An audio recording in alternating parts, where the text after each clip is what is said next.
네, 다음 이어서 들어가겠습니다. 왜 이렇게 페이지가 올라가 있나?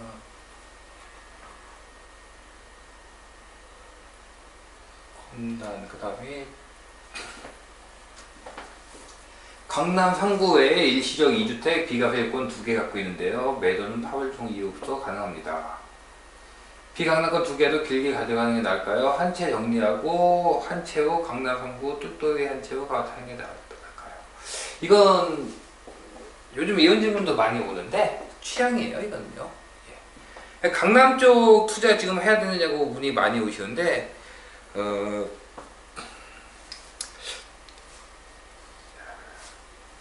제가 투자 스타일 쪽에서 계속 말씀드렸지만은 이건 사실 취향이에요. 지금 강남 쪽 들어가시려면 투자가 굉장히 많이 들죠. 지금 수익률 투자를 그러니까 강남 들어가도 되나요? 하는 말의 뜻이 뭐 오를까요? 라는 의미고 뭐고 한다면은 괜찮다고 봐야 되는 실거주 하실 어차피 강남은 사실 최고의 실거주 지역 중 하나거든요.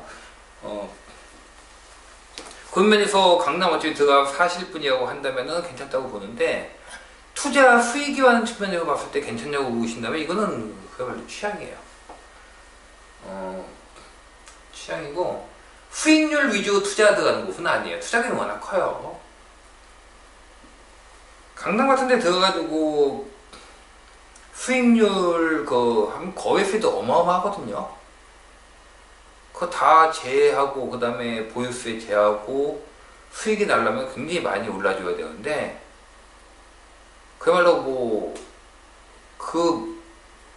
많이 올라줘도 투자금 대비해서 본다고 하면 수익률이 그렇게 높지는 않을 거예요, 아마. 그래서 이거는 수익률 위주 투자하시는 분들이 들어가는 곳은 아니고, 하지만 반면에 이런 건 있다고요. 제가 얼마 전에도 사실은 이 질문 뭐 맨날 받으니까 그렇다고 강남을 한 채 정리해가지고 그걸로 수익률 위주 투자를 한다? 그럼 강남 한 채 정리해가지고 수익률 위주 투자하면은 한 20채 나올 거예요, 아마. 근데 20채 정도 갖고 있으면은 20채 갖고 있으면 한 달에 하나씩 전월세 갖다 하셔야 된다는 얘기예요. 재계약을 하시던 세입자를 들이던 이건 업이죠. 예. 그렇게 하는 게 나쁘다는 게 아니에요. 이거는 맞아야 하는 거예요. 맞아야. 저 같은 경우는 원래 구도심 투자 그쪽 상담이 전문이기 때문에 뭐 어디선가는 저한테 컨설팅이라고 했다고 하는데 컨설팅이 한다는 것도 나쁘게 생각은 안 해요. 나쁘게 생각은 안 하는데 저는 컨설팅은 아닌 것 같아요. 제가 아기금부터 지금까지 10년 동안 투자 상담을 얼마나 받았을까? 한 1000건은 받은 것 같은데 여기도 많이 진짜 여기 아기금 분들 워낙 많이 계시니까 제가 투자 상담을 한 1000건은 받은 것 같은데 상담료 받은 게 한 푼도 없거든요. 2번 있어요. 2번. 저는 아시겠지만 저는 유형 상담 받냐는 질문 많이 와요. 저는 유형 상담 안 받는다고 다 말씀드리고 그냥 제가 시간이 되고 기회가 될 때는 상담해드리고 아니면 그냥 다 거절하는 편인데 제가 그거 다 상담하다 보면 밴드 못해요. 그리고 거절하는 편인데 그냥 보내주셨어요. 그냥 보내주셔가지고 한 분은 10만원 보내주신 분 있고 30만원 보내준 분 한 분 계세요. 여기 2번 받은 것 같아요. 제가 달라고 한 적은 없고 1000건 상담해가지고 2건 상담료 받았는데 컨설팅인가요? 모르겠네요. 그거는 그 기준이 뭔지는 잘 모르겠는데 하여간에 저는 원래 그냥 구도심 재생 쪽 투자하고 그 다음에 원래 저는 관리하고 투자부터 관리까지 매도 전까지 매도하면 매도까지 그래서 쭉 그러니까 매수 관리 보유 관리 매도까지 다 대행 원래 이걸 하던 사람이지 저 뭐하냐고 제가 원래 이 사람이 뭐하던 사람이냐고 물어본 분이 많아가지고 컨설팅 이런 거 하던 사람은 아니에요. 제가 컨설팅 하려고 해가지고 컨설팅이 그거죠. 저 정확히 모르겠는데 뭐 어디 뭐 사세요 하고선 돈 받는 게 컨설팅이죠. 제가 그거 하려고 했으면 돈 많이 받았죠. 뭐 한두 건 한 것도 아니고 사실 저한테 상담하신 분들이 예, 제가 지금에도 상담 받습니다 하고 오픈하면은 건당 얼마씩 받겠습니다 하면은 많이 좋으시겠죠. 근데 그거 하는 사람은 아니에요. 그게 나빠서가 아니라 저는 그쪽은 아닌 것 같아요. 저하고는 잘 안 맞아요. 예. 뭐 이 얘기가 왜 나왔는지 모르겠는데 갑자기 하도 좀 이상한 얘기 되게 많이 들려가지고 뭐 수지를 갖다가 먼저 매입을 하고 따질 않나 무슨 컨설팅하고 하질 않나 가지고 뭐 이상한 얘기 하도 많이 들려가지고 누가 그런 얘기 하고 다니는지 모르겠는데 제가 예전에 재작년인가는 분당 그 얘기가 나왔죠. 여기서 제가 분당 뭐 매입하고 뛰었다. 그래서 제가 그때 그랬죠. 예, 제가 분당 갖고 있는 거 한 채만 찾아내시면 제가 10억씩 드리겠다고. 예,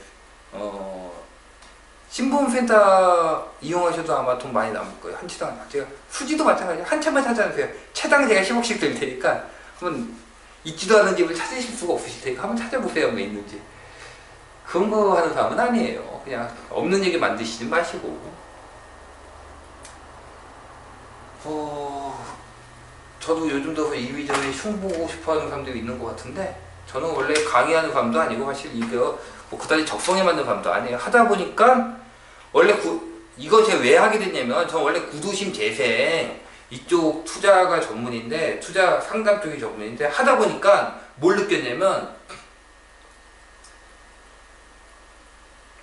투자를 하다 보니까 어느 순간 이걸 느꼈어요. 여러분 투자를 하게 되면 뭘 갖다 하게 되는지 아세요? 싼 매물 찾는 방법. 뭐 그 다음에 뭐 어떤 데 가면 복비, 그 다음에 뭐 법무비용 깎는 방법, 뭐 이런 거 가르쳐 주는 데도 있대요. 하도 가르쳐 줄 게 없으니까 이런 거 가르쳐 주고 있겠지만은 하여간에 하게 되면 그런 거 솔깃솔깃해요. 하는데 나중에는 그런 생각이 들더라고요. 결국 투자라는 게 뭐냐. 어떻게 이걸 갖다가 매도인 만나가지고 어떻게 가격을 치는 게 투자냐. 시간이 지나고 보니까요, 그건 아무 상관이 없더라고요. 투자에 성공하신 분들이 다 매도해도 물건 잘 깎은 분들도 아니고, 다 복비 어떻게 잘 깎는지 연구하신 분들은 아니더라고요. 그분들 오히려 그런 거 신경 안 써요. 오히려 잘 줘요. 돈을 잘 줘야 여러분들 항상 매수자 우위 아니에요. 시장이 좋아지면요 매수자는 널렸어요. 여러분들이 시장 초반에 매수 우위 때 들어오시니까 들어와가지고 하시니까 복비 깎는 법이나 가르치고 있는 거지. 시장이 좋아지면요 또 시장이 좋아지고 올라가지고 팔고 다시 재매수를 하려고 들어갔을 때 여러분 같으면 그런 사람에게 흔히 하는 말이죠. 그런 사람에게 좋은 매물 주겠어요? 안 줘요. 진상이라고요. 저도 이렇게 하다 보면 가끔 뭐 이렇게 하면 진상 이렇게 있어요. 안 준다고요. 취급 안 해요. 왜냐? 매수자는 널렸거든요. 그 많은 매수자인데 왜 그 사람한테 주겠어요? 그게 초보자들이 복비 깎는 거 가르치고 있는 거예요. 물건 이거 어떻게 깎고 법무비용 깎고 뭐 이렇게 깎는 거 가르치고 있는 사람들 밴드들 있어요. 그런 거 가르치는 밴드들 다 초보자들 모인 밴드예요. 그 조금 수준 되는데 밴드 가면요 그런 얘기 하지도 않아요. 창피해가지고 더 주면 더 주지 그걸 왜 갖고 있어요. 제가 뭐 그쪽 일을 해서가 아니라 저는 원래 생각 자체가 그래요. 하여간에 하다 보니까 그걸 느끼게 되더라고요. 정말 투자에서 성공하는 게 뭐냐. 투자 성공한 사람 있고 실패한 사람 제가 한두 명 받겠어요. 투자 실패해가지고 뭐 낙향하신 분, 돌아가신 분도 있어요. 예, 하반기 되면은 보게 돼요. 예. 이원정한 분 있고, 진짜 성공하신 분도 있다고요. 과연 뭐가 다르냐? 찾다 보니까 뭘 찾게 됐냐면, 거의 대부분은 뭐냐면 시기예요, 시기. 언제 투자를 했느냐? 언제 매수를 해서 언제 매도를 했느냐의 차이지, 그게 복비를 깎았느냐, 물건을 얼마 200만원을 살 때 매도자에게 500만원을 깎았느냐, 1000만원을 깎았느냐가 아니더라고요. 언제 매수를 해서 언제 매도를 했는지가 결국은 투자의 성공과 실패를 갖다 좌우해요. 나머지 제가 저희 손님들한테 하는 얘기가 있어요. 한 분이 와서 매수를 해요. 친구분 데려와요. 그 매수를 하려고 하면은 가격이 올라 있다고요. 그럼 몇배가 올라 있어요. 그럼 나중에 오신 분은 어떨까요? 기분 나쁘죠. 똑같은 물건을 비싸게 사니까 기분이 나쁘다고요. 근데 그건 다 기분 문제예요. 여러분 매수를 하실 때 남보다 비싸게 샀다. 400만원, 500만원 비싸게 샀다. 1000만원 비싸게 샀다. 기분 문제예요. 그게 성공과 실패를 좌우하지 않아요. 성공과 실패는 뭐가 좌우하느냐? 그때 500만원을 더 줬던 300을 더 줬던 샀느냐 못 샀느냐가 좌우를 해요. 성공과 실패는. 나머지는 기분 문제예요. 제가 많은 분들을 만나보고 아까 말씀드린 저는 다 대행이기 때문에 하다 보니까 계속 만나겠네. 만나고 몇 년 뒤에 이렇게 어떻게 한다 물어봐요. 근데 매수 얼마에 하셨죠? 그러면 삶의 어느 단계까지 기억을 하느냐? 1000만원 단위까지 기억해요. 가끔은 1000만원 단위도 헷갈려요. 8천인가? 8천 몇백인가? 하는데 100만원 단위 기억하시는 분 못 봤어요. 무슨 얘기냐? 100만원 단위는 기분 문제예요. 살 때 싸게 사면 몇백 싸게 사면 기분이 좋은 거예요. 결국 투자를 성공했느냐 실패했느냐는 시기 문제예요. 시기. 적정한 시기에 매수를 했고 적정한 시기에 매도를 했느냐예요. 그러다 보니까 제가 뭘 공부하게 됐냐면 그러면은 A라는 분은 굉장히 부동산을 잘 아는 분이고 B는 모르는 분이에요. 근데 누가 성공을 했느냐? B가 성공을 했다고요. 왜? A는 굉장히 매수 매도 기법부터 시작을 해가지고 뭐 복비 깎는 법, 매도자에게 싸게 매입하는 법 다 알고 있어요. 근데 실패했다고요. 왜? 시기를 못 만난 거예요. 그래서 제가 시기만 공부를 하겠어요. 저는. 저 보시면 알겠죠? 저는 거의 사이클, 그 다음에 시기 위주의 시기. 언제 매수를 해야 되고 언제 매도를 해야 되는가. 시장의 큰 흐름이 어떻게 하는가. 그것만 맞추면요. 그 안에서 남들보다 500만원, 1000만원 비싸게 사고 500만원, 1000만원 싸게 팔 수는 있지만은 결국은 성공해요. 큰 차이 없어요. 그거. 기분 문제, 기분. 살 때 기분, 팔 때 기분 문제지. 실제로 성공과 실패는 거의 시기가 결정을 해요. 그러다 보니까 제가 공부하고 싶어서 한 게 아니라 저는 그러다 보니까 공부를 하게 됐어요. 그러다 보니까 어느 순간 한 5년 정도 지나니까 사이클이 보이더라고요. 시장에 큰 흐름이 있구나. 그래서 그 사이클을 말씀드리다 보니까 이거 하고 있는 거지. 하다 보니까 여기까지 왔는데 저 원래 이거 하던 사람 아니에요. 그러니까 저는 뭐 이쪽에 별로 미련도 없고 남들한테 좋은 말 듣고 평판 이런 것도 별로 신경 안 써요. 그러니까 그분들은 뭐 강의 내고 책 내가지고 먹고 가야 되니까 신경 쓸지 몰라서 저는 그거 신경 안 써요. 신경 안 쓰는 이유가 지금 여기도 많이 들어와 있을 거예요. 제가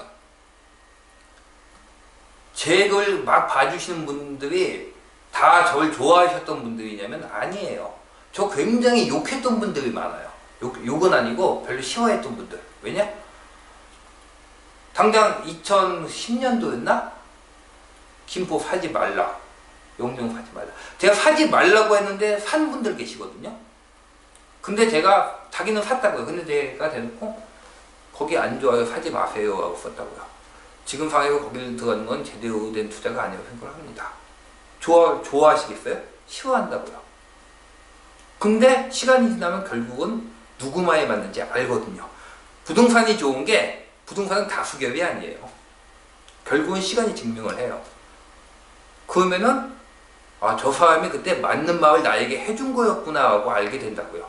당신은 싫어했어도. 저는 누가 저를 싫어하고 좋아하고도 별로 상관없어요. 어차피 시간이 지나면 처음에 내가 여기 샀는데 여기 별로라고 하네. 난 저 사람 싫어하고 했지만 하면 시간 지나면 결국은 저 사람이 맞는 얘기를 했구나 하고 다시 보게 된다고요. 저는 그런 분들이 되게 많아요. 당장에 뭐 이런 거 신경을 안 써요. 제가 하학기 때도 뭐 언제 상승 옵니다 어떻게 하십니다 이거 한 몇 년씩이 다 걸렸기 때문에 그런 거 버티는 거 굉장히 잘해요. 시간이 지나면 결국 시간이 증명을 해주기 때문에 여러분 뭐 당장에 내가 어떻게 했기 때문에 남들이 날 좋아한다 싫어한다 저는 그런 거 별로 신경을 안 써요. 그러다 보니까 이걸 하게 된 거예요. 그러니까 설명을 하려다 보니까 동영상을 찍는 거지 저희가 원래 발음도 안 좋고 하기 때문에 이런 거 하는 거 별로 안 좋아해요. 좋아하진 않아요. 근데 하다 보니까 이거 맞죠. 자, 그 다음 보자고요. 재건축 풍선 효과로 인한 서울 재개발.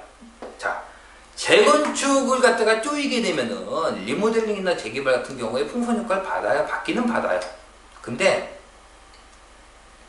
풍선 효과라는 게 대부분의 경우는 그렇게 이것도 단기적인 거예요. 장기적인 게 아니에요. 서울 재개발 같은 경우는요, 풍선 효과를 제외해놓고 봐도 좋아요.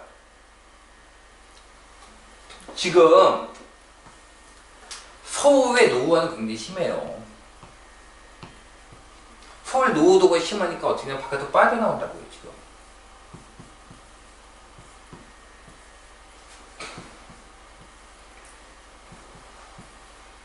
빠져나온다. 그 빠져나온 것들이 지금 천혜의 전쟁의 전쟁터들이에요, 지금. 다는 아니고. 뭐, 멸실 2주도 있어요. 멸실 2주도 있어요. 하나님 나왔다고요. 나왔는데, 제가 요 앞에 계속 그 얘기 했죠. 이렇게 나왔는데, 어떤 면에서 이거 가성비다, 이것들이. 계속 회전을 막 돈다. 도는데, 한계가 있다고요, 한계가. 이것이, 얘네들이 한 단계를 더 치고 올라가려면 뭐가 해야 되냐면, 서울이 치고 올라가줘야 돼요, 서울이. 서울이 결국 치고 올라가줘야 되는 거예요. 지금 외곽으로 빠져나와서 외곽들이 지금 전쟁터가 핫하다는 얘기는 무슨 얘기냐면, 서울의 상대적으로 저평가한 얘기예요, 지금. 그럼 뭐가 될까요? 서울에 뭐가 돼요? 서울의 신축이요. 타켓은 서울의 신축을 잡아야 되는 거예요, 사실은. 근데 중가니까 못 잡는 거지, 실제로는 서울에 중가가 해당이 안 되는 분들, 그래서 제가 중가가 해당이 안 되는 분들은 이렇게 상담 오면은 저는 일단 서울의 재개발이든 재건축이든지 서울의 신축 같은 걸로 하나 잡으세요. 시작을 해요. 잡고 나머지 들어가세요. 나머지. 재건축의 풍선 효과가 아니더라도 서울의 이 노후도, 자, 서울에서 왜 빠져나올까요? 낡아서 빠져나온 거예요. 낡아서. 그리고 이 노후된 서울 주택들은 지금 가격이 굉장히 싸요. 제가 보기엔 싸요. 아니, 주변지들 지금 얼마인데요, 지금 가면은. 주변지 지금 핫하다는 데가 그냥 팔고 나와요. 서울 들어가가지고 서울에 좀 낡은 집들 보세요. 가격 얼마인지. 되게 싸요. 근데 여기가 만약에 이 안에서도 더 좋으려면 좀 대단지면 좋겠죠. 대단지 나와주면 좋다고요. 대단지가 아니더라도 하여간에 신축만 들어가줘도 힘을 받을 거예요. 그러니까 재개발 쪽은 저는 힘을 받을 거고 봐요. 그리고 얘네가 힘을 받아야지 주변지들이 또 다시 올라갈 수가 있어요. 자꾸 이거 벌써 몇 번 얘기하는데 뭐 지역을 띄우고 말고 하시는 분들, 또 띄우려는 분들이 있어요. 없는 게 아니에요. 사실은 있어요. 제가 예전에 분당 할 때도 제가 분당 최고 수익이라고 안 했잖아요. 최고 수익 나올 곳은 아니면 굉장히 장후반까지 안전한 곳이라고 얘기를 했죠. 했는데 그 안에서 막 띄우려고 애쓰신 분들이 있어요. 근데 그때 사실 띄우려고 애쓰셔가지고 뜨기도 떴거든요. 그 다음에 어떻게 됐어요? 그때 기억하는 분 계실 텐데, 그때 제가 3차인가 4차인가에 분당 5강에선가 얘기하고 그 다음 날인가 난리가 났었다고 하다고 해서 2, 3천 뛰었다고 하던데, 그거 하면서도 막 이렇게 가지고 계신 분들이나 띄우려는 분들이 있다. 근데 확 뛰었어요. 그 다음에 어떻게 됐죠? 침체기 나왔잖아요. 왜? 원래 이렇게 올라가야 되는 걸 갖다가 처음에 이만큼을 띄우고 시작을 해버렸다고요. 그러니까 이게 가치가 이만큼 올라올 때까지는 안 올라야 가격이 침체기가 갔다고요. 침체기 갔다가 이게 다시 만다니까 그 다음에 다시 이렇게 올라가기 시작을 한다고요. 그럼 이게 띄운 거예요? 아니, 사자마자 사고 먼저 오르면 뭐예요? 사고 먼저 올라봤자 나중 되면 자기 가격이 돼. 그러니까 이 시기에 매도를 하셔야 되는 분들은 띄울 필요가 있을지 모르겠는데, 그렇지 않을 땐 띄우는 게 의미가 없다고요. 왜냐면 어차피 해봤자 내가 매도하는 건 이때쯤이기 때문에 그때까지 침체 나오다가 다시 올라가다고요. 그때 분당 팍 뛰고 좀 꽤 침체 나왔어요, 기간 동안. 그때 팍 뛰지 않았으면 아마 쭈쭈이 올라갔을 거예요.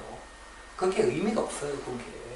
시장이 심해하는 게, 이거 좀 미리 땡겨가지고 그때 매도하실 분들. 한 2년 전에, 만약에 제가 2년 전에 막 이게 뭐 매수를 해놨다.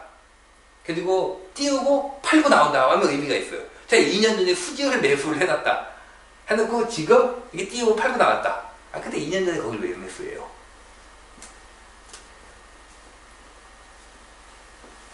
아이고 참. 시장의 이해도가 그만큼 낮은 거예요. 그렇게 하시 시간에 공부나 좀 하시지.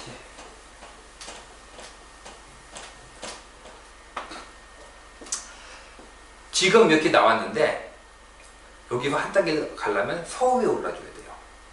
그렇기 때문에 저는 서울 재개발 쪽을 갖다가 일단 추천을 하는 쪽 편이에요. 저 같은 경우에 서울 재개발 추천을 하는 편이고,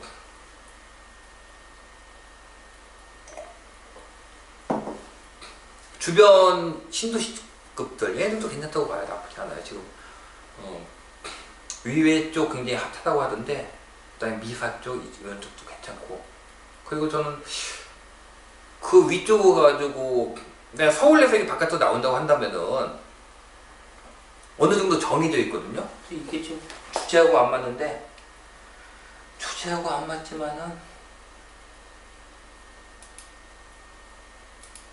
꼭 주제가 중요한 건 아니니까.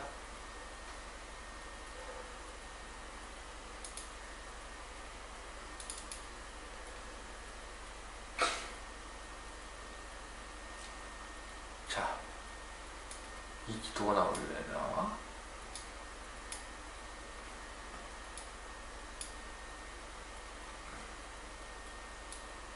이거는 그냥 보자고요. 자, 이게 서울 쪽 지도가 보여요. 지금 보이시나요? 확대해 드릴게요. 보세요 한번.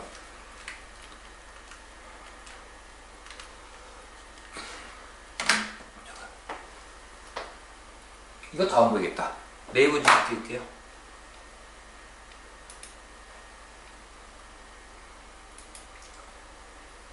저기 지하철이 나와서 좀 좋긴 한데, 자 보이시죠? 이거는 서울 쪽에 있다고요. 서울 쪽에 노후되니까 바깥으로 나온다고요. 이 아래 쪽에서 나오면요, 자 강남 쪽이죠? 생각을 해보자고요 한번. 제가 이번 장 보면서 초기에 괜찮다 한 데들 기억나세요? 여기는 약간 단기적으로 이렇게 순환이 아니라 이번 장에도 장기적으로 그래도 좀 더 크게 괜찮다 얘기했던데, 서울에서 또 잠실 쪽 지금 많이 왔거든요. 송파 이쪽, 송파 쪽 나갈 확률도 크고, 그 다음에 강동 쪽도 괜찮다. 자, 한번 생각을 해보자고요. 그러니까 일반적으로 여기 쭉 내려가고, 예, 경부 라인 오르고, 그 다음에 쭉 올라가지고 강서 쪽 오르고, 뭐 이렇게, 그 다음에 주변지 이렇게 흩어져 나가는데, 그거 말고 괜찮다고 얘기를 하는데, 자, 저 이번 장에서 왜냐면 구도심 재생이 될 거 같다고요. 구도심 재생이 된다면 어디가 스타트일까요? 강남대건축에 스타트하고요. 그러니까 여기가 에너지가 있으면 꼭 이게 일로는 가는 건 아니더라도 주변부로 먼저 영향을 미쳐요. 이게. 그러니까 여기서 주변부 영향을 미친다면은 강동 쪽으로 가겠고, 이쪽에도 꽤 있죠 지금 대단지들. 그리고 대단지도 괜찮다고요.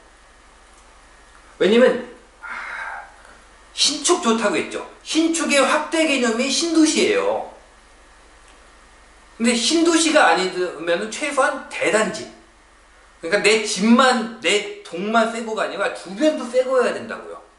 신도시나 대단지가 되면 좋다고요. 밑으로 내려보자고요. 위에 깔끔하잖아요. 들어보시면은. 그러니까 무슨 얘기냐면, 내 집만 새 거가 아니라 가능하면은 내 집 주변을 돌아다닐 때, 산책을 할 때 여유있게 산책을, 공원 걷듯이 깔끔하게 산책을 할 수 있는 데가 있으면 더 좋다. 그러면 어느 정도 대단지가 되든지 신도시가 돼야죠. 괜찮다고요. 그 다음에 강남분들 좋아하시는 분당, 기본적으로.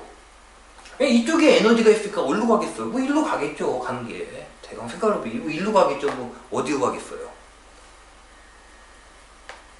분당. 그 다음에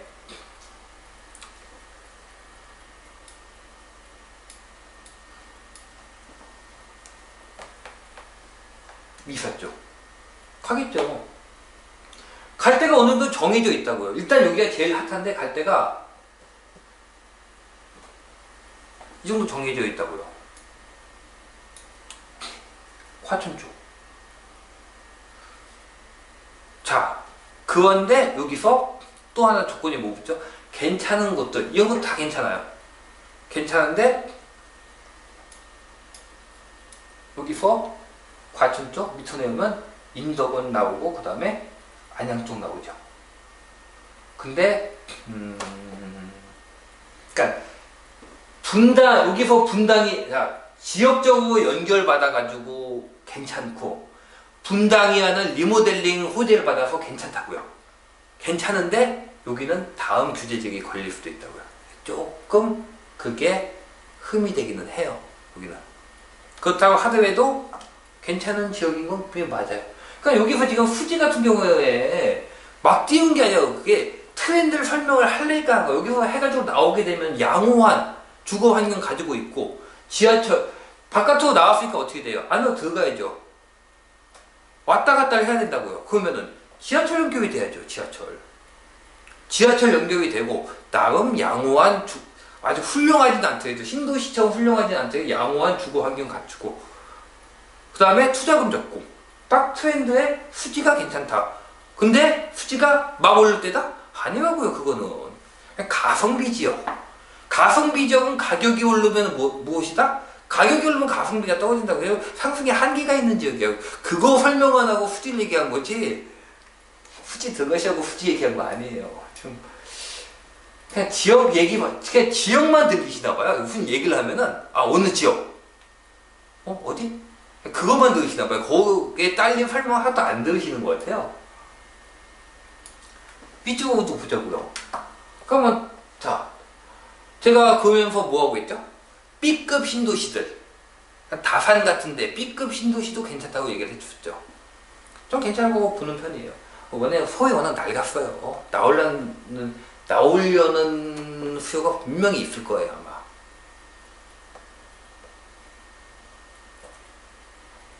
나온다고 보자고요.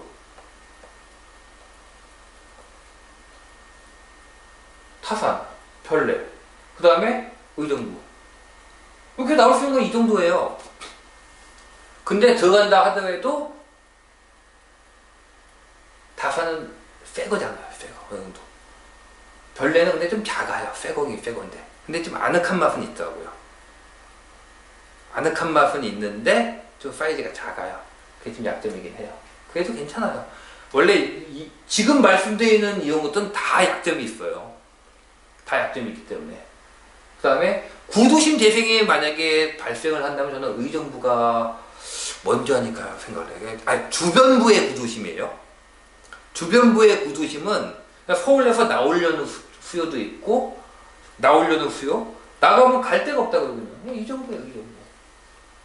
그럼 나오면 의정부 있잖아.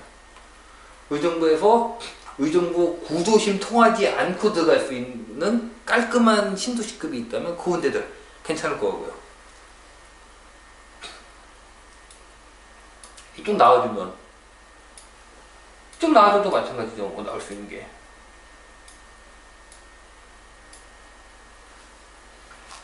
이거는 그쪽에 안 나오는구나. 지하철 쪽이죠.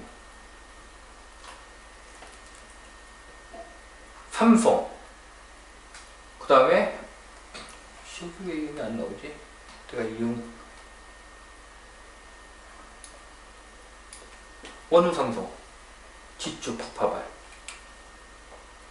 이쪽에서 바깥으로 나와줄게. 그러니까 이게 어느 한 곳에서만 발생한 게 아니에요. 서울이 너무 노후화가 되니까 바깥으로 빠져나온 곳 다 뭐가 있어요?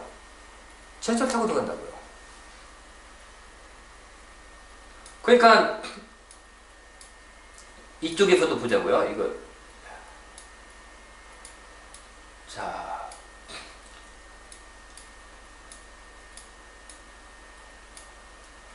이쪽에서도 들어갔는데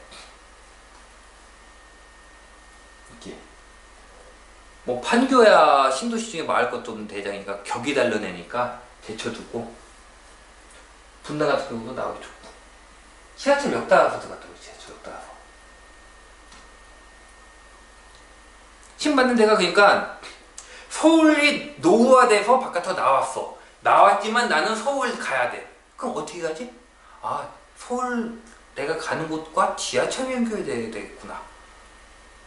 나왔지만 지하철 연결되는 곳들이 지금 힘을 받고 있다고 받는 거야.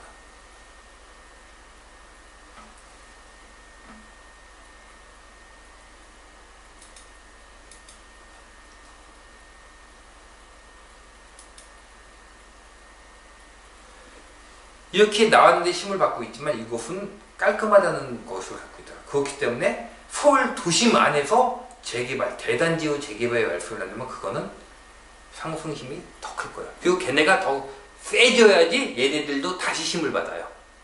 어느 하나만 가는 게 없어요. 부동산 다 연결이에요, 연결. 가끔 커뮤니티 가면 니네 단지가 더 좋아, 내 단지가 더 좋아 막 싸우고 있던데 그것이 필요 없어요. 니네 단지가 가야지 내 단지가 가는 거예요. 내 단지가 가야지 니네 단지가 가고 그거 싸우지 마세요. 자, 등록. 이거는 예, 제가 잘 모르는 부분에서 떼놓겠습니다.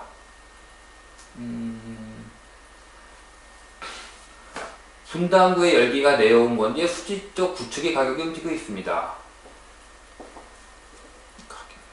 예, 움직이고 있습니다. 언제 매도하는 게 좋을까요? 자, 제가 생각하기엔 그래요. 사실은 제가 수직을 갖다 뭐 자주 가본 사람이 아니기 때문에 거기는 아까 말씀드린 가성비구역이에요. 가성비적이기 때문에 막 치고 올라가 있는 데는 아니에요. 위에 제가 본 느낌은 어떠냐면 위에 천장이 이렇게 겹겹이 있는 느낌이에요. 물론 모든 주변지는 다 천장이 있는데 여긴 천장이 좀 많은 기분이에요. 많은. 그러니까 이렇게 치고 올라가려면 위에 천장들이 많아가지고 가격 상승에 한계가 있는. 근데 다행히 지금 어떤 상황이냐면 그 천장들이 다 분위기가 좋아요. 천장의 분위기가 좋다고요. 분당 같은 경우에 강남과 분당의 가장 큰 차이점이 뭔지 아세요? 가장 큰 차이점은 강남은 천장이 없다는 거예요. 한 50번 들으셨죠? 저한테? 예. 분당은 천장이 있어요. 강남이와는. 그래서 분당은 가격이 치고 올라간다 하더라도 물론 뭐 1대1로 비교할 수 있는 지역도 아니지만은 예. 천장이 이렇게 있다고요. 그런데 이게 올라갈 때는 천장인데요. 이 천장이 쫙 올라갈 때는 오히려 이게 가격 상승을 막는 천장이 아니라 이렇게 끌어주는 역할을 해요. 이렇게 끌고 간다고요. 끌고 가. 아예 부분을. 그러니까 수지 같은 경우에 위에 천장이 여러 겹이기 때문에 가격 상승에는 한계가 있는데 이게 지금 같은 트렌드에서는 위에 천장들이 이렇게 올라가서 끌고 가는 형국이에요. 지금. 그래서 힘을 받는 거예요. 그래서 그 끌고 가는 지역들이 제가 보기에는 그렇게 나쁘진 않아요. 뭐랄까 가성비 지역이긴 한데 그 전에 매도를 하셔야 돼요. 매도 시기 조금 늦춰주셔도 저는 크게 상관은 없을 것 같아요. 제 생각에는 다 이런 지역들 뭐랄까 내가 메인 투자로 삼을 거야 라고 할 만한 지역들까지는 아닌 것 같아요. 그냥 부수적인 투자로 투자 여의치 하시는 분들 부수적으로 한 채 정도, 한 두 채 정도 들고 간다? 요 정도 개념 정도는 그 정도 접근하면 무난한 것 같아요. 메인으로 뭐 이쪽에 몰빵을 쭉 가져가겠다고 그런 데는 아닌 것 같고 서울에 장기 투자하고 싶은데 청약통장 저는 청약 해본 적이 없어서 모릅니다. 조합원 빌라 재개발하기 전에 조합원 빌라 사게 되는 방법밖에 없나요? 저는 이거 계속 말씀드리죠. 서울 쪽 조합원분 뭐 입주권부터 시작해 이런 거 저 원래 이번 장 초기부터 추천했어요. 서울은 왜냐면 실거주 장소에 갈 것이다. 신축이 힘을 받을 것이다. 그러니 괜찮다고 봅니다. 라고 100번쯤 얘기했죠.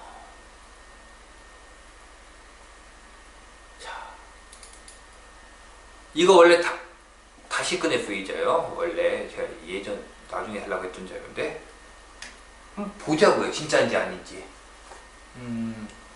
자 보세요. 서울 있죠. 서울 여기에 보자고요. 이게 자가주택 수예요. 이게 무주택자 수하고요. 그 다음에 이게 준공수예요. 2년치 준공. 좀 전에 자가주택 점유율 굉장히 낮은 거 보셨죠? 서울 쪽? 1000만, 10만, 100만. 자가주택 140. 무주택자가 1000만, 10만. 무주택자 180만. 2년치 준공 물량 7만 8천. 이게 2006년도예요. 그 뒤에 보죠. 8만, 5만, 4만, 4만, 4만. 자, 2년치 준공이 4만이라는 게 어느 정도 수준인지 아세요? 아, 그 옆에 인천하고 비교해 볼까요? 자, 인천은 주택 부족 도시가 아니라고 했죠. 인천의 2년치 준공 물량 볼까요? 4만 5천, 3만, 4만 5천, 3만, 2만 8천이가 3만, 그 다음에 18,000, 그 다음에 2만. 딴 도시들 한번 볼까요? 얼마씩 나오는지? 지방광역시 비교해 봅시다. 부산, 대구 같은 데 보자고요. 부산 5만, 28,000, 22,000, 그 다음에 23,000, 38,000, 19,000, 그 다음에 4만. 대구 같은 경우에 26,000, 4만, 2만,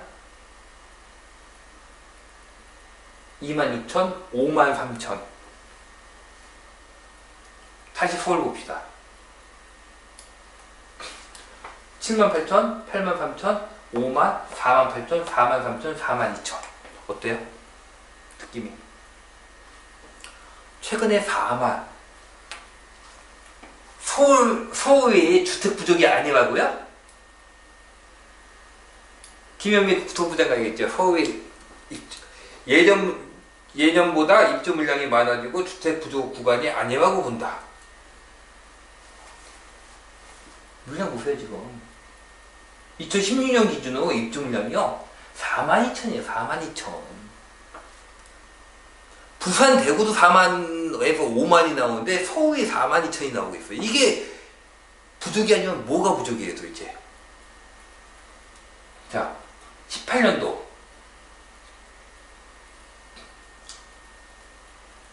2017년부터 2018년도. 이거 입주 물량이었었는데 정확히는 이건 뭐 제가 써놓은 거냐면 준공 물량이에요. 뭐 비슷비슷하니까. 준공 물량. 얼마예요? 46,000이에요, 46,000. 46,000, 42,000, 42,000. 이게 부족이 아니라고요? 2년에 인구 1000만 도시에서 2년에 4만, 그러니까 1년에 2만이 나오는데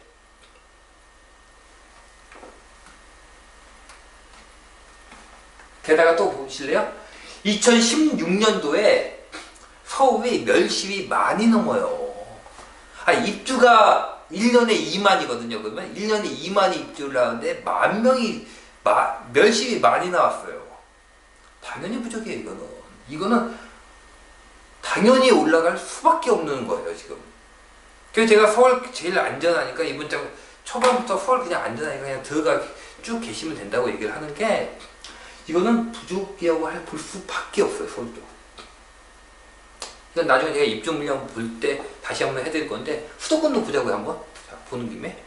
원래 이거는 좀 더 자세히 보셔야 돼요. 이렇게 보시는 게 아니라 굉장히 자세히 보셔야 되는데 일단 간단하게 수도권. 수도권 전체예요. 서울, 경기, 인천 합친 거. 입주 물량 보자고요. 2년 준공이 26만 5천. 26만, 23만. 이건 아파트예요, 아파트 기준. 예. 그 다음에 16만. 2012년부터 16만 떨어지면서 팍 올라가기 시작을 했죠. 15만. 자, 그 다음에 16년까지 볼까요? 22만. 그러니까 2016년까지 걱정을 할 필요가 없었다고요. 16년까지. 16년까지 입주 물량 이거밖에 안 나왔어요. 16, 15에다가 22예요. 이 전에 얼마씩 나왔어요? 26만 나오던 게 이렇게 나왔다고요. 그러면은 문제는 제가 2018년도 하겠죠. 18년도 물량 24만. 많아요. 적은 거 아니에요. 많아요. 많은데 어때요? 우와, 많아요? 그냥 좀 많네 수준이에요. 분산만 됐어도 그렇게 크게 문제될 게 아닌데 단지 몇몇 구역에 집중돼서 나와서 문제가 되는 거지 실제로 전체적으로 걱정을 할 물량 정도까지는 아니라고요. 게다가 또 뭐가 있어요? 멸시비 나와주고 있다고요. 이거 어디서 보시냐는 분들 있어가지고 이 자료 한번 봅시다. 자, 국토교통부 홈페이지예요.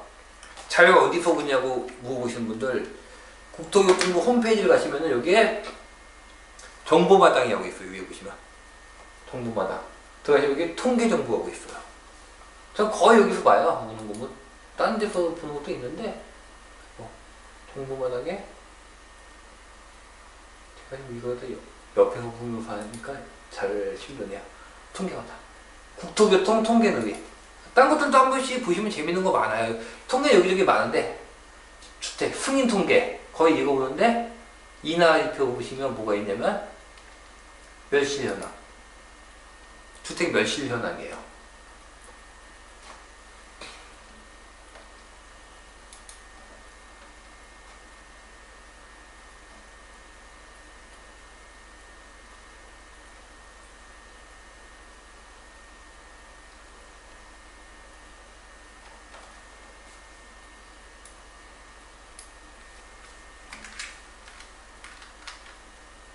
확대 그냥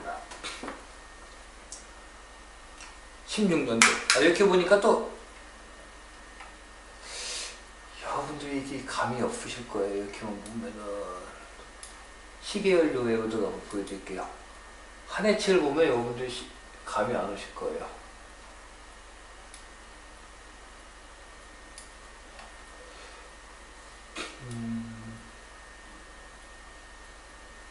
맨 밑에 2개. 자, 보세요. 대한민국 세대가 읽어드릴 테니까. 자, 2015년도 멸실 몇 채? 99,000. 2016년도 멸실 132,000. 그 전 볼까요? 어떻게 찍는지? 2014년도 8만, 13년도 8만, 7만, 7만, 6만. 6만에서 시작한 게 7만 갔다가 8만 쭉 있다가 갑자기 16년도 오더니 13만으로 뛴다고요. 열심히. 13만 어디서 나오나 보자고요. 쭉 나오는 2만 2천 나오는 데 있죠? 여기죠? 경기.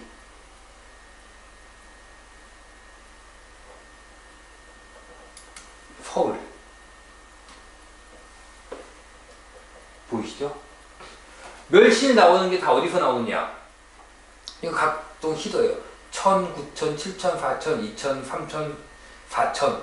이거 아마 보시면 뭐 시도별이겠죠? 22000 나왔어요. 어디겠어요? 경기도요. 나머지 이거는 광역시겠죠? 2000, 2000, 2000, 3000, 5000, 45000. 어디겠어요? 서울이겠죠. 이렇게 나와준다고요. 이렇게. 멸실이 이만큼이 늘고 있다고요. 지금 이렇게. 두 번째가 수도권이에요. 수도권 멸실이 68,000이 나와주고 있다고요. 이렇게. 15년보다 16년이 이만큼 뛰었는데 제 생각에는 17년, 18년 가면 더 뛸 거예요. 이게 아직 통계가 안 나왔어요. 지금. 멸실 통계가 아직 안 나왔는데 더 뛸 거예요. 왜냐? 개발 사업이 계속 진행되니까. 멸실이 이제 얼마가 나왔어요. 지금? 수도권에서 멸실 는 게 2만이에요. 2만. 아까 입주 물량 는 거하고 비교를 해보시라고요. 2년치 입주 물량 는 거, 그러니까 이거 합치면은 입주 물량 늘어났다는 거 이거 지금 16년까지, 그 다음에 18년까지 입주 물량 늘어났다는 게 큰 차이가 없다고요. 늘어났던 게 2만인데, 1년에 2만씩, 2년 합치면은 4만. 근데 제 생각에는 아직 안 나왔지만 17년은 더 많았을 거예요. 그리고 18년은 매우 많을 거고 뒤로 갈수록 급격히 늘어나요. 급격히 늘어나요. 원래. 지금 시장이 어떻게 돼 있냐면요. 30년 차 주택은 지방이 많아요. 지방이 많다고요. 그러니까 어떻게 보자면 슈퍼사이클이 왜 슈퍼사이클이냐? 제가 보통 사이클 그릴 때 저는 몇 년 주기? 10년 주기에 그리는데 보통 12년 그리는데 이거는 주택의 노후와 주택의 건물의 연한이 다 됐을 때만 나타나요. 그럼 지금까지 몇 번 있었겠네 라고 생각하실지 모르겠지만 지금까지 없었어요. 왜 없었냐? 우리나라가 본격적으로 주택을 짓기 시작한 게 70년대 들어와서부터예요. 70년대 들어와서부터 건물을 짓기 시작한 게 팍팍팍 넣어요. 그렇기 때문에 실제로 정말 큰 한꺼번에 대규모 멸실이 나오는 시기는 지금이 처음이에요. 지방이 수도권보다 조금 더 먼저 나왔어요. 왜냐면 30년 이상 주택 비중이요. 지방이 더 많아요. 수도권은 25년 이상이 많아요.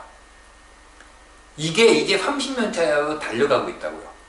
그래서 흔히 이게 뭐냐면은 일기 신도시예요. 일기 신도시. 일기 신도시가 그러니까 30년 차가 된다고요. 이제. 30년 차가 되는 그게 대강 언제 정도냐면 앞으로 한 3년, 4년 뒤 그때부터 이제 3년 뒤 정도부터 본격적으로 30년 차가 쫙 나와요. 꼭 30년 차가 중요한 게 아니라 그러니까 이제 노후주택 보통 건물이 30년에서 40년을 쓸 수 있다고 생각하면 그게 이제 거의 다 차오기 시작하는 거예요. 지금부터 본격적으로 멸실이 생겨요. 아까 멸실 보셨잖아요. 맨 처음에 멸실 잡았을 때 6만밖에 안 잡혔어요. 근데 지금 불과 몇 년 만에 지금 몇 만이에요? 13만. 2배가 나왔어요. 멸실이. 왜 그럴까요?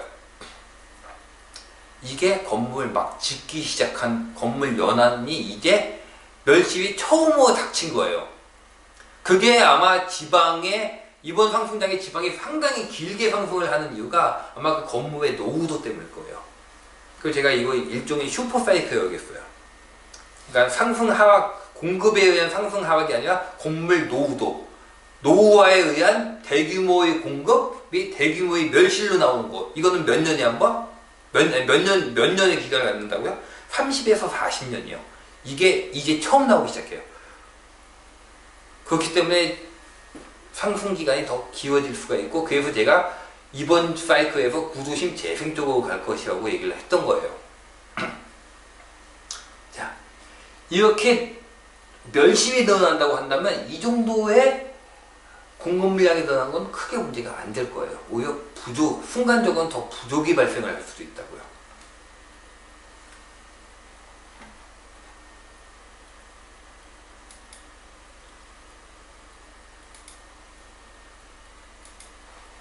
자, 다음 것도 봅시다.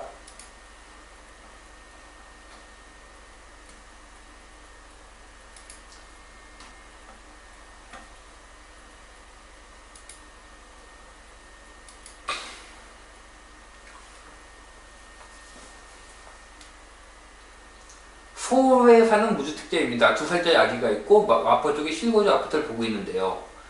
가격이 너무 올라서 매도 시점을 고민하게 됩니다. 부동산 사이클상 적정한 매도 시점. 부동산 사이클상 적정한 매도 시점은 지금으로서는 알 수는 없는데요. 제 예상으로는 24에서 25년 정도예요.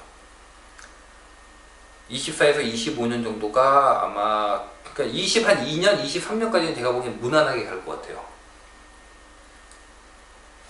그게 왜 그러냐면 우리가 부동산 사이클은 뭐가 만드는 거죠? 공급이 만들어요. 공급을 하려면 뭐가 있어야 되죠? 택지가 있거나 또는 재개발 재건축이 있거나 그 비스무리한 뭔가의 이게 준비가 있어야 돼요. 그리고 그 계획을 세우고 들어가는 데가 일반 재개발 재건축도 조합 결성해주고 어쩌고저쩌고 하면은요, 그 기간이 택지도 그렇고 최소 5년 정도가 걸릴 거예요. 지금이 18년이잖아요. 18년, 19년, 20년, 21년, 22년. 지금부터 준비를 해도 들어가면은 23년이라고요. 근데 제 생각은 올해부터 아마 재개발이 본격적으로 들어갈 거예요. 주변 지역 퍼지면 주변 재개발은 순식간에 돼요. 열기가 확 퍼져요. 확 퍼지는 이유는 제 동강에 있는데 일단 하나씩 확 퍼진다고요. 그래서 얘네가 들어가고 얘네가 나중에 입주 물량으로 나오게 되면 그때가 위험해져요. 근데 지금 들어간 것도 입주 물량가 나왔을 때 위험하냐? 저는 위험하지 않다고 봐요. 왜냐? 그것이 입주 물량가 나왔을 때 또 딴 곳에 멸실이 나와야 주기 때문에. 그래서 이것이 어느 정도 텀이 도왔을 때, 한 두 텀은 도왔을 때 위험하다고 봐요. 그래서 2025년 정도 저는 생각을 하는 중이에요. 그러면은 수도권 시장은 대부분 하나로 움직이는 경향이 있어요. 좀 전에 공급에 의한 것이라고 얘기를 했지만 수도권에서 보면요, 지난 하락장에서도 사실은 서울은 공급이 그렇게 많지 않았어요. 서울 공급은 그렇게 많지 않았어요. 근데 전체적으로 하나로 움직이는 경향이 있어요.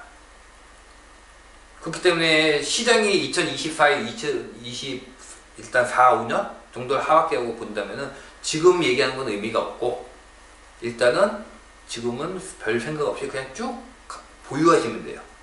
매수하신 분들은 서울 분들은 그냥 쭉 보유하시면 돼요. 수도권이 다 오르는데 서울만 떨어진다? 이런 일 거의 발생하는 일이 없어요. 서울이 먼저 올라가지고 수도권이 쭉 올라가는 동안 서울이 정체된다? 이거는 나올 수 있어요. 하지만 수도권이 다 올라가는데 서울만 떨어진다? 이런 건 잘 안 나와요. 그러니까 아직 상승 기간은 제가 보기엔 많이 남아있기 때문에 그냥 보유하시면 될 것 같아요. 그리고 언제 매도를 해야 될 땐 그때 돼서 봐야 돼요. 왜냐면 대규모 공급이 나와줘야 되는데 아직은 기미가 없어요. 제가 생각하기에 가장 위험한 대규모 공급이 나올 수 있는 거는 원래 박근혜 대통령 때는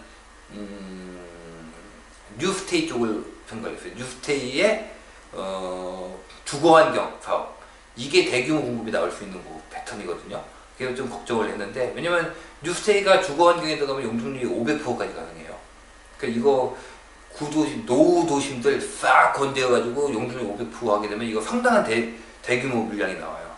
저는 이거 걱정을 했었는데 뉴스테이는 폐지가 됐고, 그렇다면은 강력한 후보지는 택지. 근데 택지도 파기 시작하면 5년은 걸려요. 근데 지금 나올 택지가 없어요. 택지 어디 있는데요 하시겠지만, 그거는 한 번, 1회 서머 한 번 나오는 택지는 의미가 없어요. 꾸준히 나와줘야 돼요. 그린벨트를 꾸준히 부어서 꾸준히 내놓을 수는 없어요. 그렇기 때문에 그거는 일시적인 공급량을 맞출지 몰라도 꾸준한 공급량을 못 맞춰요. 꾸준한 공급량을 못 맞추면은 상승 추세가 하락으로 변화하지 않아요. 그렇기 때문에 일단은 꾸준한 택지 공급을 하려면 지금 시작을 해도 5년이라고요. 그러니까 별로 상관이 없다고 보는 거예요. 근데 올해 만약에 나온다면은 앞으로 5년 정도는 조심해야죠. 그래서 지금 그거 택지, 아니면은 제가 가장 강력하게 보는 거 두 가지는, 그거 말고는 구도심 재개발 쪽에 한 2차, 2번 정도 텀 두어가지고 2차 정도의 입주 물량,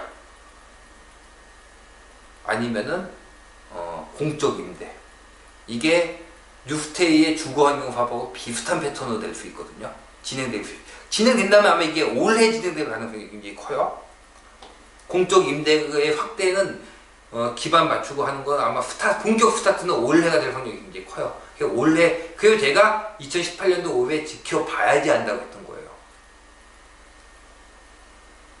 제 옛날 동강, 옛날 글 보시면 그 얘기 나와요.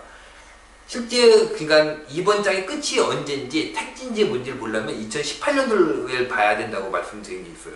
지금 한 게 아니라 2013년도인가 4년도에 그 말씀드렸어요. 제 블로그 한번 치면 나올 거예요. 검색치시면. 원래 2018년도가 이런 문제가 있는 거예요. 2018년도가 앞으로의 공급을 어떻게 할지를 갖다가 결정하는 해가 될 확률이 커요. 그래서 이번 사이클의 끝이 언젠가요? 지금은 몰라요. 올해가 지나고 나면 좀 더 정확하게 알 가능성이 커요. 지금으로서는 굉장히 변수가 크고 지금은 답변이 힘들어요. 근데 내년 이맘때가 되면 아마 조금 답변이 쉬울 거예요. 택지가 됐든 공적 임대 누구나 집이 됐든지 간에 올해 뭔가가 나와줄 거예요.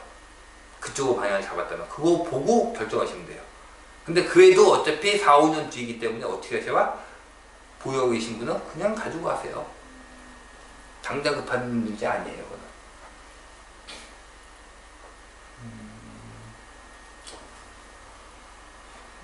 제가 답변 드린 게 여기까지고, 지금부터는 답변을 안 드린 부분이네요.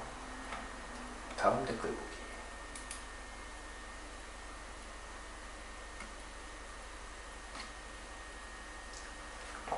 청라 분양권을 가지고 있습니다. 10월 입주 시작인데 등기를 치자니 어떻게 할까요?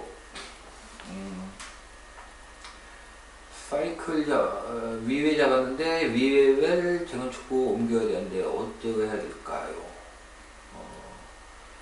사실 이런 질문은 제가 답변을 드리기는 힘들어요. 그러니까 여기가 나요 여기가 나요는 취향 문제이기 때문에 어떻게 말을 할 수가 없어요. 그러니까 결과를 안다면 모르겠지만 지금 투자를 하는 시점에서 굉장히 취향이 섞인 부분을 갖다가 다 정답을 말씀드리기는 굉장히 힘들어요. 자, 하지만 그래도 한 대까지 해보자고요. 청라 분양권 갖고 있습니다. 청라는 어떻다고요? 인천은 기본 성격이 어떻다? 물량이 부족 구간이 아니다. 물량 부족 구간이 아니다. 청라는. 인천은.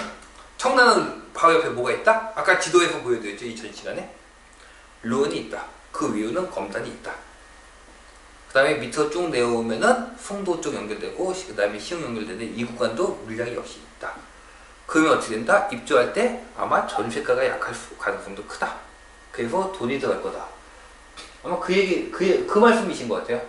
게다가 주변 입주 물량도 많아서 근데 우북도 생각하지가 않고요. 여기는 제가 항상 뭘로 보시라고 하죠? 중장기 투자처.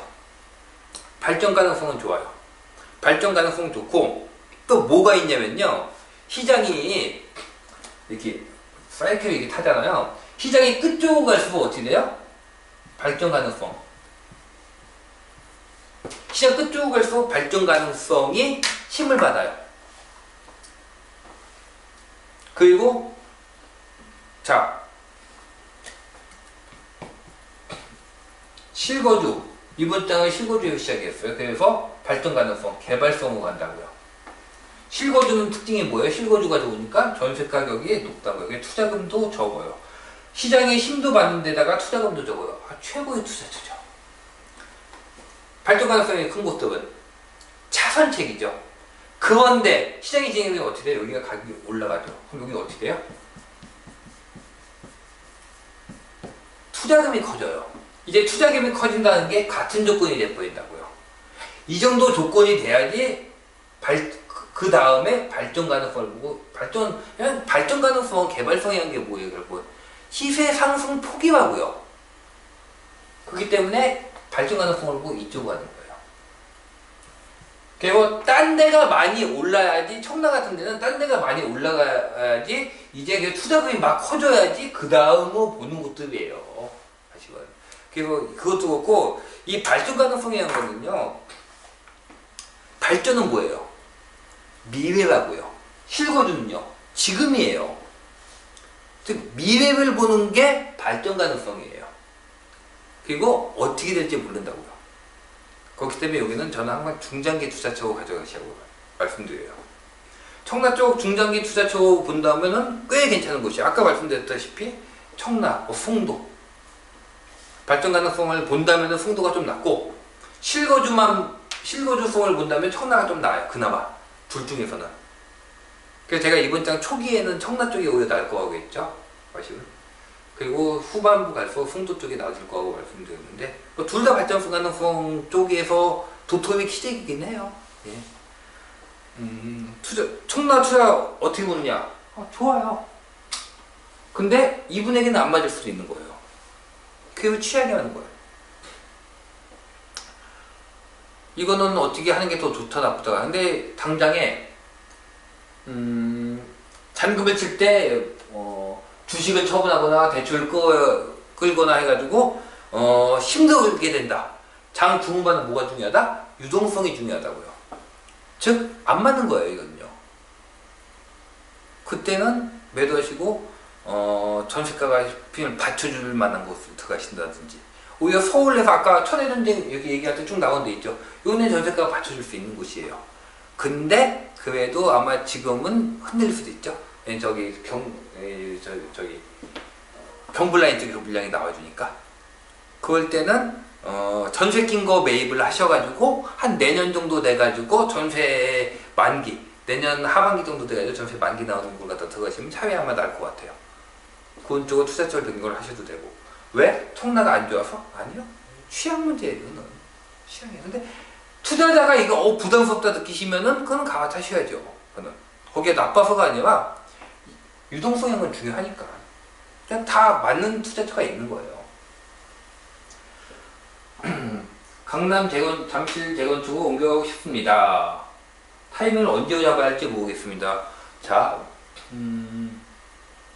학군이나 생활환경상 그냥 실거주 쪽을 보신다면은 생활환경이면 실거주 보시는 것 같아요. 실거주 보시는 거 하면요 저는 그냥 무조건 빨리 들어가시라고 해요. 근데 대신 제가 강남 투자해도 돼요 하는 분에게 그런 얘기는 해요.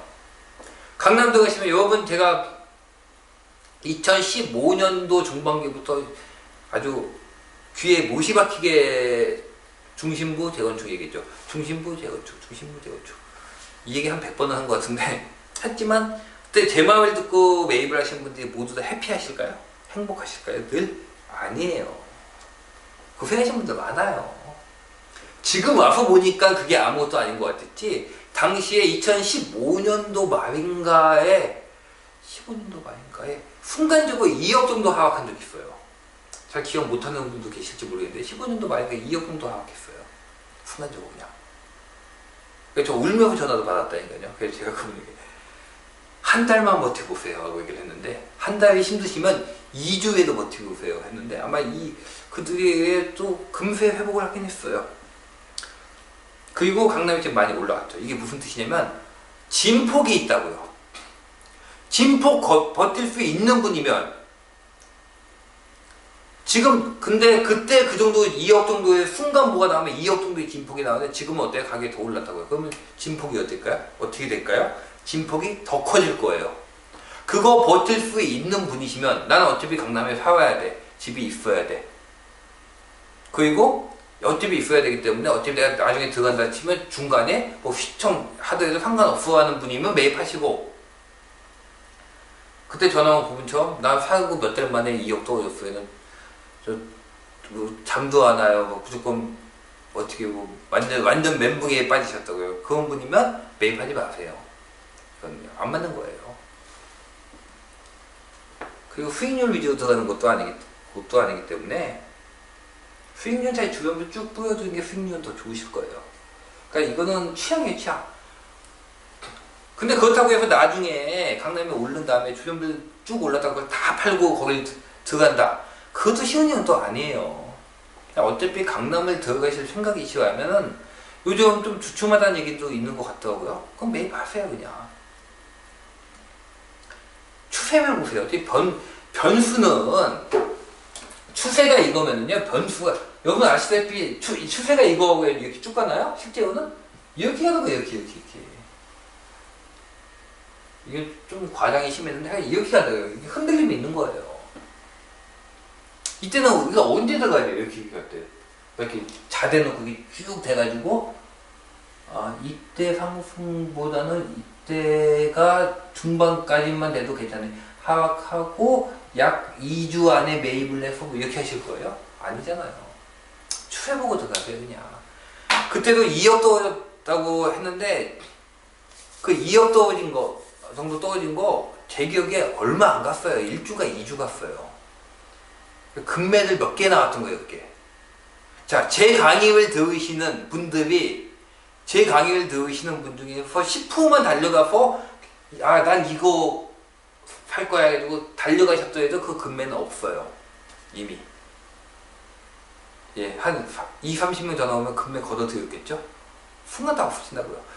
신기후 같은 거에 실제로 사지는 못해요. 진짜 운 좋은 분은 뭐 한두 번 사시는 건데 뭐 그런 거에 운 것일 거 아니니까 요새는 추세 믿고 매입을 하세요. 라고 저는 말씀을 드리는 편이에요, 이거는.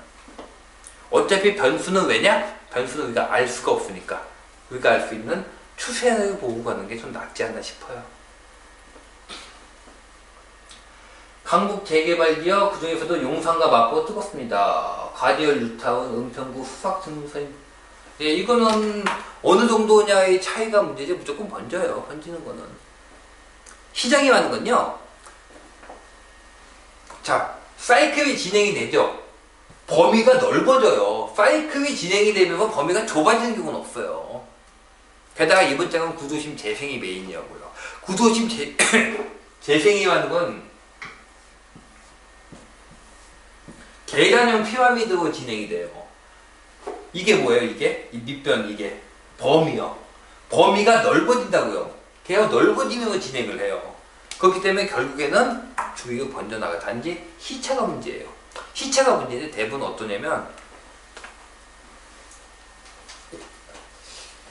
이 계단형 피라미드를 조금 더 정밀하게 그려보자면은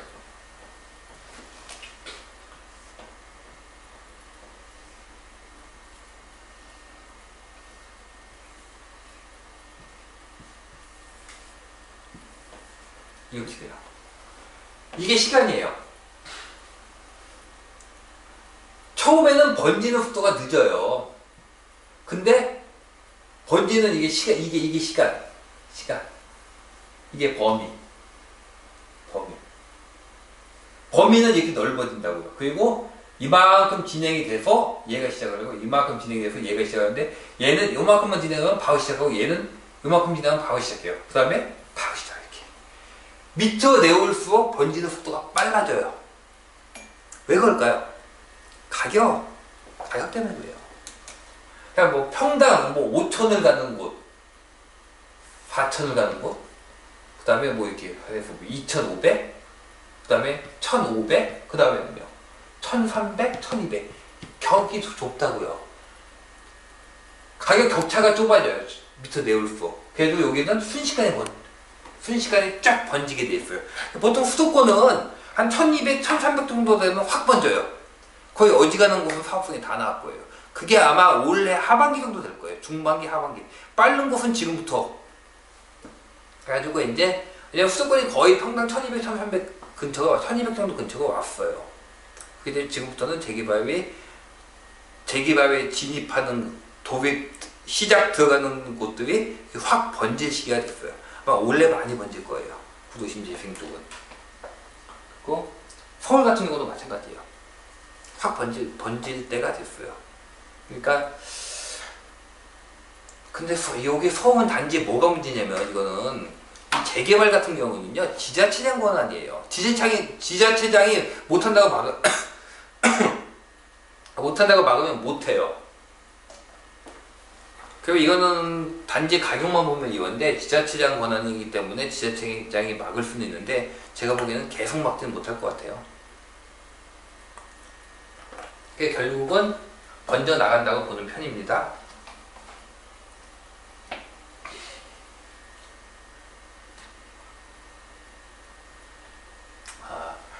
거래량 감소가 하락의 지표가 아니라고 하셨는데 그럼 어떤 지표가 하락의 시작을 알게 되는 것이 궁금합니다.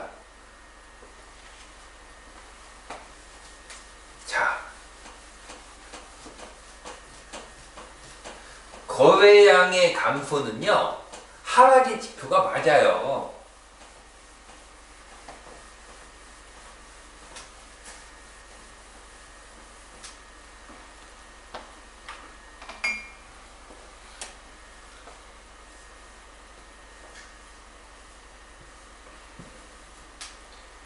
가격, 거래량. 우리가 흔히 말하는 벌집 모형이죠. 저 정규 강의에 있어요. 보세요. 꼭. 자, 거래량이 준다고요. 거래량이 이렇게 주는 거죠. 예. 거래량이 주는 기간이 언제 있어요? 여기. 그 다음에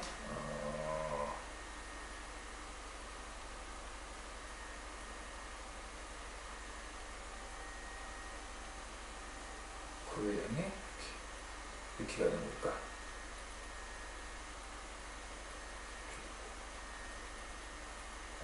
거래량이 헷갈려. 거래량이 좋은 거.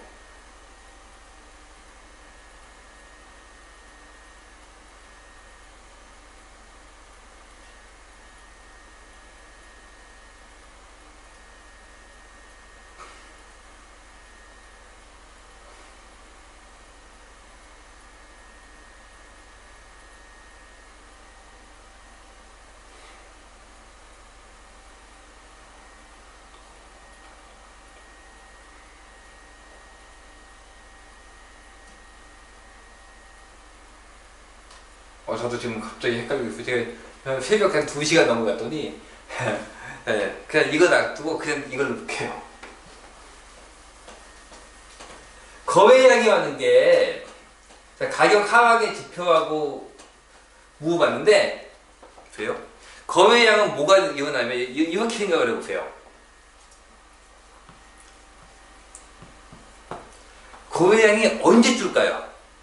거래라는 게 무엇일까요? 매도와 매수가 체결하는 게, 쌍방이 체결하는 게 거래량이에요. 거래량이 준다는 건요, 왜 거래량이 줄까요? 매수가 안 사거나 매도가 안 팔거나예요. 거래량이 준다는 거는. 이것도 매도자 우위, 매수자 우위라고 얘기를 하는데, 이게 두 가지 조건이 있어요. 자, 매수가 사지 않아서 거래량이 준다고요. 이거는 무슨 지표일까요? 가격이 하락한다는 지표예요. 이거는 가격이 하락할 가능성이 크다는 거예요. 근데 매수가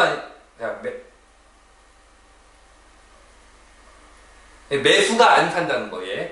매수가 안 사가지고 거래량이 주는 거는 가격이 하락한다는 거예요. 매도가 안 파는 거는요. 매도가 안 파서 거래량이 줄면요. 가격이 하락하나요? 가격이 상승하죠. 그쵸? 그러니까 거래량의 감소만 가지고는요. 거래량의 감소는 가격 상승을 의미하기도 하고 가격 하락을 의미하기도 하는 거예요. 그런데 정상적인 경우에 가격이 쭉 올라가거든요. 쭉 올라가면 거래량이 쭉 올라가요. 가격이 올라가면 거래량이 올라가다가 어느 정도 가격이 좀 많이 쪄가지고 매수자들이 못 쫓아올라서 거래량이 떨어지는 경우가 있다고요. 이거는 매수가 못 쫓아가니까 뭐예요? 가격 하락의 전제 조건 중에 하나예요. 거래량 감소가 하락의 지표가 아니라고 했는데 아닌 게 아니라 거래량 감소만 놓고 보면 이거는 상승 하락이 다예요. 다인데 정상적인 사이클, 이것도 흐름을 봐야 되는 거예요. 시장이 규제로 거래량을 줄여놓은 게 아니라 자연스럽게 쭉 되다 가격이 너무 올라가서 매수자가 못 쫓아가가지고 또 떨어지는 거래량은 가격 하락을 의미하기도 해요. 근데 이거 하나만 놓고는 알 수가 없어요.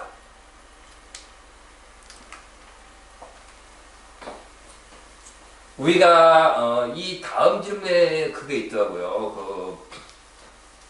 매도할 때의 지표가 매도가 그러니까 이건 지금 이거 모으셨는데 가격이 하락할 때의 지표, 반등할 때의 지표가 뭐에 대해서 말씀을 하셨는데 우리가 기본적으로 생각을 해보세요.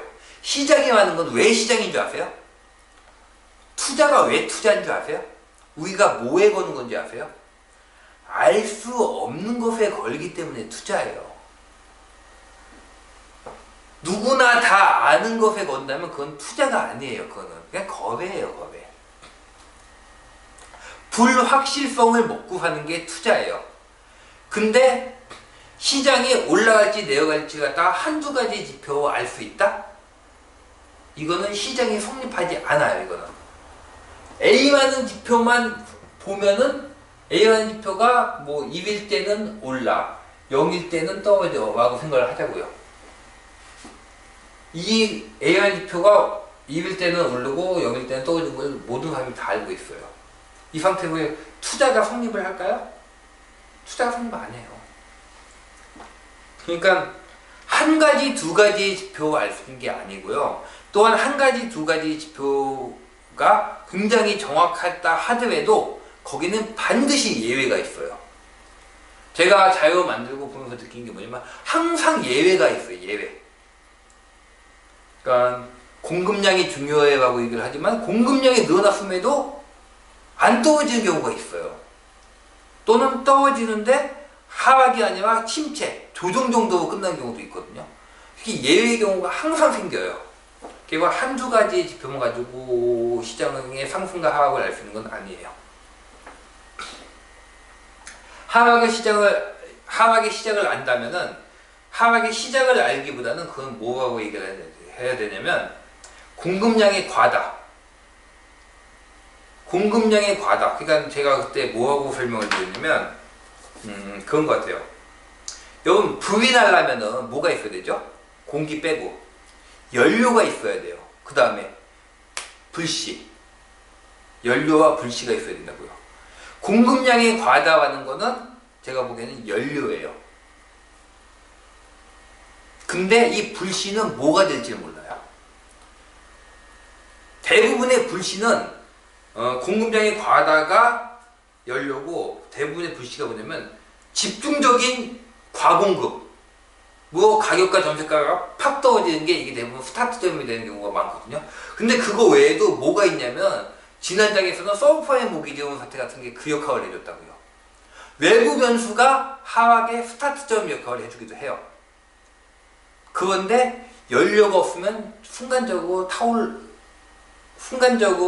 하락을 하다가 멈춰버린다고요. 그 연료는 뭐예요? 과다 공급이 일단 있어줘야 돼요. 그러니까 우리가 흔히 고사성어에 핑계 없는 무덤 없다고, 핑계는 가끔 엉뚱한 게 핑계가 되기도 해요. 하락의 이유가 아주 엉뚱한 것이 되기도 해요. 핑계는 찾으면 나온다고요. 그래서 저는 이거 불씨, 여기 불씨를 찾는 게 아니라 연료통을 보는 편이에요. 그래서 이 연료통은 무엇이다? 과다 공급이다. 그래서 저는 거의 공급량 위주 사이클을 그려요. 그렇기 때문에 굳이 어떤 지표 하락의 시작을 알게 되는 거냐고 물어보신다면 누적 공급량이에요. 근데 이것도 굉장히 애매해요. 그때그때 달라요. 누적 공급량이라는 게. 아까 보여드린 지표에서 쭉 나왔듯이 누적 공급량이라는 것도 의미가 굉장히 달라요. 왜냐면 세대도 변하거든요. 무주택 세대도 변하고요. 그러니까 어느 정도가 적정이냐. 자, 어느 도시에 5만 세대가 적정이라고 생각을 해보자고요. 이게 적정이에요. 근데 여기는 뭐가 있냐면 그 외의 변수가 멸심이 나와버렸어요. 멸심이 많이 나와요. 그럼 5만이 적정이 아니라고요. 당연히 적정이어서 시장이 안정이 돼야 되는데 오히려 올라간다고요. 왜? 멸심이 나와서. 또는 노후화가 심해서 사람들이 새 집을 찾아 나가가지고 끌어올린 경우도 있어요. 또는 인구가 유출돼가지고 이게 적정인데 과다가 되고 가격이 푹 떨어질 수도 있다고요. 변수는 굉장히 많아요. 그래서 어느 하나를 봐가지고 알 수 있는 거는 아니에요. 하지만은 그 가장 큰 거는 누적 공급. 그래서 추세를 저 같은 경우는 추세를 봐요. 어느 한 도시를 보면은, 저는 원래 수도권이 전문이니까 지방까지는 사실 정확히는 못 봐요. 수도권에서 추세. 공급이 어느 정도가 됐을 때 어떤가? 어느 정도 됐을 때 어떤가? 20만 나왔는데 떨어졌었네? 근데 여기는, 그 다음에 뭐 15만 나왔네. 근데 이게 적네? 그거 반등을 했는데, 그러면 20만은 많고 15만은 적네. 그리고 15만 적은 게 몇 년 정도 누적이 되니까 이게 다시 올라가네. 그럼 전세가가 올라가네. 그러면 이건 다시 무슨 뜻이냐면은 이거는 적정보다 적었다는 뜻이네. 이런 식으로 쭉 찾아 들어가는 거예요. 그리고 그걸 현재까지 찾아가서 미래 어느 정도 나오면 적정이었겠네. 이런 식으로 찾아가가지고 찾는 거예요. 설명이 됐는지 모르겠는데 그런 식으로 해가지고 이게 적정이다 아니다 판단을 해요. 그래서 이게 적정보다 적다고 판단을 한다면은 단지 한 해, 두 해 보는 게 아니에요. 좀 더 길게 봐야 돼요. 보통 제가 그때 말씀드렸듯이 앞뒤 해가지고 총 한 10몇 년치 정도는 쭉 봐가지고 적정이다 아니다 판단을 해요. 근데 이 판단을 한다는 게 굉장히 미묘해요. 그러니까 여러분들이 저한테 이렇게 하실 때 뭔가 이렇게 아주 딱딱한, 뭔가 이게 아주 딱딱하고 확실한 무슨 지표가 갖고 있을 거라고 생각하실지 모르겠는데 실제로 그렇지 않아요. 굉장히 미묘해요. 이게 판단을 할 때마다 저도 굉장히 많이 고민을 해요. 이걸 과다하고 판단을 해야 될지 과소하고 판단을 할지. 이거는 어떻게 한마디로 딱 설명을 드리기는 굉장히 힘들어요. 그리고 판단을 낼 때도 굉장히 조심스럽게 해야 돼요. 굉장히 여러 가지 요인이 있기 때문에. 참나 매도가 좋지. 이게 아까 드린 말씀이죠. 예. 그럼 그때그때 달라요. 중장기 투자처하고 봐요. 즉 가격 싸요. 투자할 만해요. 근데 전세가가 약한 지역이고 물량들이 나오기 때문에 추가금 들어가면 유동성이 힘들다. 당연히 그러시면 당연히 들어가시면 안 돼요. 이거는. 하지만 그거 상관이 없다. 그리고 나에게 재빨리게 왔다 갔다 하는 투자자 아니다 보면은 괜찮은 투자처예요. 이거는